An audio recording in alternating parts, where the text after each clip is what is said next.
Hey friends, it's Nine Morrison from Wedlock's Education, and I'm here today to talk to you about logos. So I'm going to show you a really quick way to design your own logo, but first we're going to dive into having somebody else create your logo because not everybody's got the time, the skill, or the energy, or even wants to do that for themselves. And that's totally fine. And there's a lot of different options out there for you. I'm just going to show you a quick Etsy way of doing it.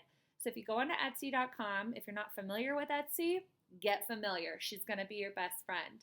I buy a lot of different things off of Etsy that are not physical things. So over here, I have just logo design typed in. You can put hairstylist logos to get more specific or anything like that. And what this is these are graphic designers who will design these logos for you. So sometimes you're already purchasing a logo that's already created. They're just inputting your information in it. And then sometimes you're buying a completely custom logo. Some other things that are also available on Etsy are branding kits, which are really awesome, where you're not just getting a logo. You might also be getting like a business card designs.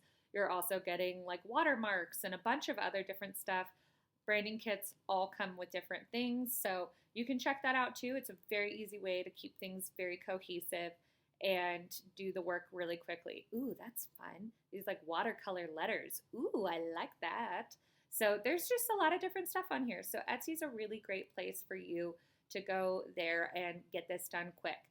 But for those of you who want to do it yourself, we can do that all on Canva, and I'm going to show you some fun things.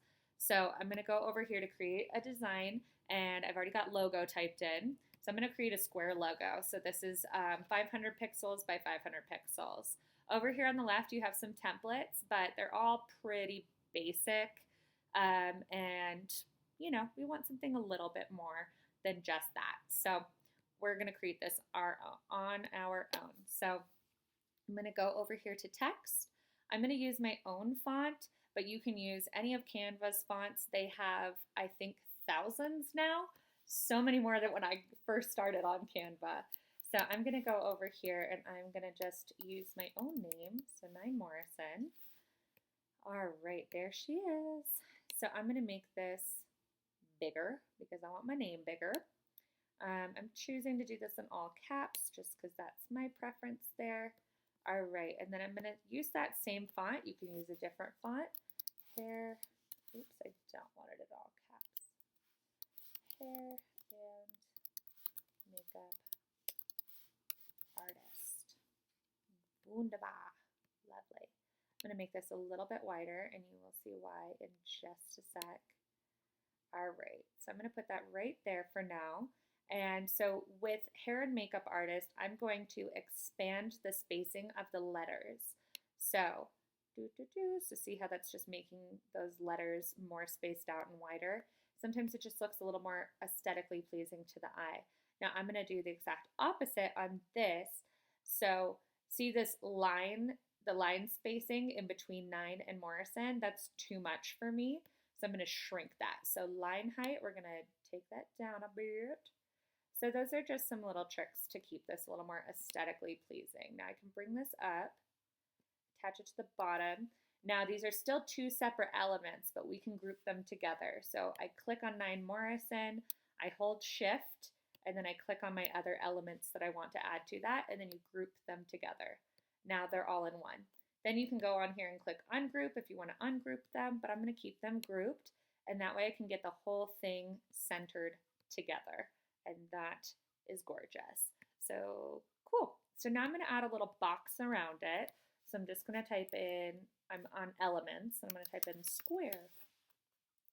Then I'm going to go over here to square, and I'm going to use this thin one. I like this thin one. And for now, we're just going to do black, I think. Cool. Now, if you don't like how thick this square is, that's totally fine, and I'll show you a trick on how to fix that.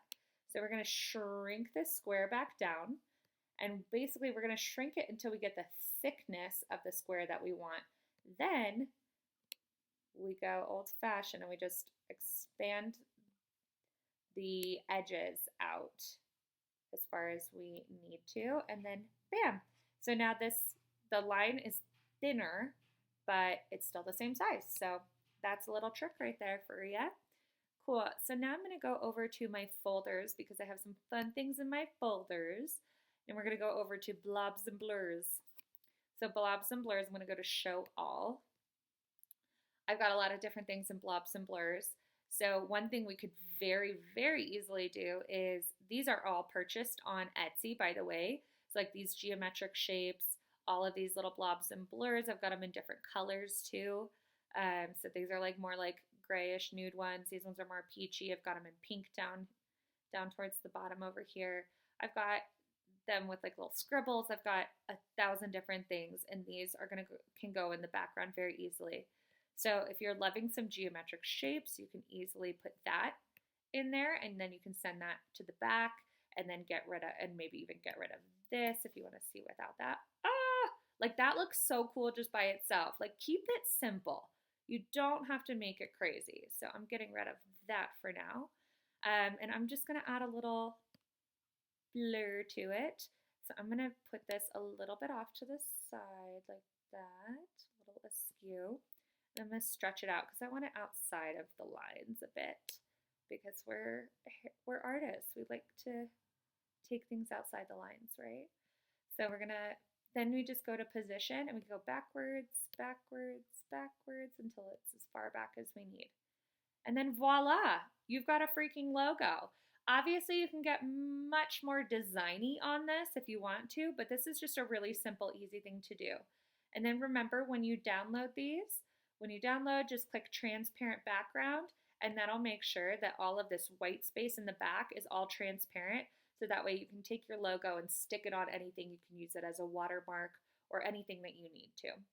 So that right there is a quick, easy, and simple logo for you. And I hope that you guys have fun designing logos. I've realized that graphic design is a passion of mine now. I don't want to do it for other people, but I do like doing it for myself. But if that's not your jam, totally go on Etsy, go on Fiverr, Creative Market. There's 1,000 different places where you can get logos designed for very, very inexpensive. And you can even get websites designed that way too. So I hope you guys have fun designing logos or finding logos that you love. And let me know what you guys want to see for the next video.